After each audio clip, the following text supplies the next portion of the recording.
faut que tu respires. Et ça c'est rien de le dire.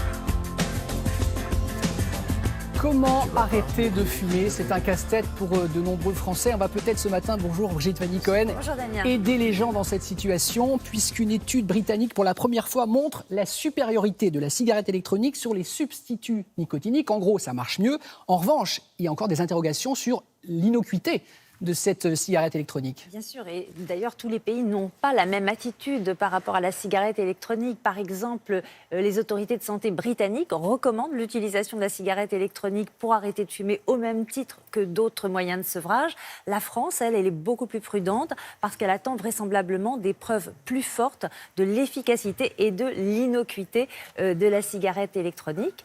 Il n'empêche, il y a des études qui ont montré son efficacité, mais là, cette étude dont vous parlez, qui est très récente, elle est un peu particulière. D'abord parce que c'est la première fois que des médecins ont vraiment comparé deux groupes. Ils ont vraiment comparé la cigarette électronique aux substituts nicotiniques, c'est-à-dire, vous savez, ces patchs qu'on colle sur la peau qui contiennent de la nicotine ou ces petites gommes à mâcher qui contiennent aussi de la nicotine. Et autre intérêt de cette étude, c'est qu'elle a été publiée dans une revue prestigieuse, le New England Journal of Medicine. Et c'est vrai que lorsqu'on publie dans ce style de revue, eh bien, les médecins sont beaucoup plus attentifs aux résultats de cette étude. Alors, comment a-t-elle été réalisée? Que nous apprend-elle exactement? Réponse en images. Je suis une cigarette, je me consume des pieds jusqu'à la tête. Dans cette étude, près de 900 fumeurs ont été inclus. La moitié ont été tirés au sort pour recevoir des substituts nicotiniques, des patchs et des formes orales de substituts nicotiniques de façon classique. Et l'autre moitié pour recevoir une cigarette électronique avec un liquide assez dosé en nicotine. Au bout d'un an, l'étude montre qu'il y a 18% de fumeurs qui avaient la cigarette électronique qui ne fument plus, et avec les substituts nicotiniques, on est à moins de 10%, donc une grande différence de résultats dans les deux groupes, près de 2 fois plus d'arrêts avec la cigarette électronique qu'avec les substituts nicotiniques dans les conditions de l'étude.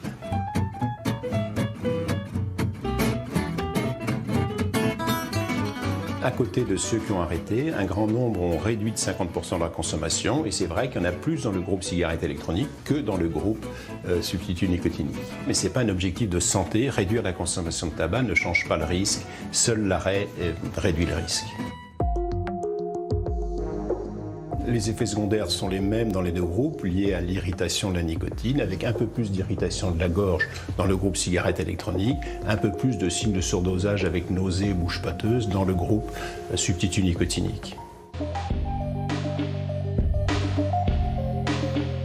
Cette étude montre au bout d'un an qu'il y a beaucoup de gens qui avaient la cigarette électronique qui continuent à l'utiliser au bout d'un an, alors qu'il y a très peu de gens qui utilisent toujours les substituts nicotiniques. C'est parce que la cigarette électronique fait plaisir, qu'elle apporte plus de nicotine, qu'elle est plus efficace dans cette étude. La cigarette électronique ne crée pas de dépendance. Les gens ne mettent pas des patchs pour devenir dépendants à la nicotine. Ils ne prennent pas la cigarette électronique pour devenir dépendants à la nicotine.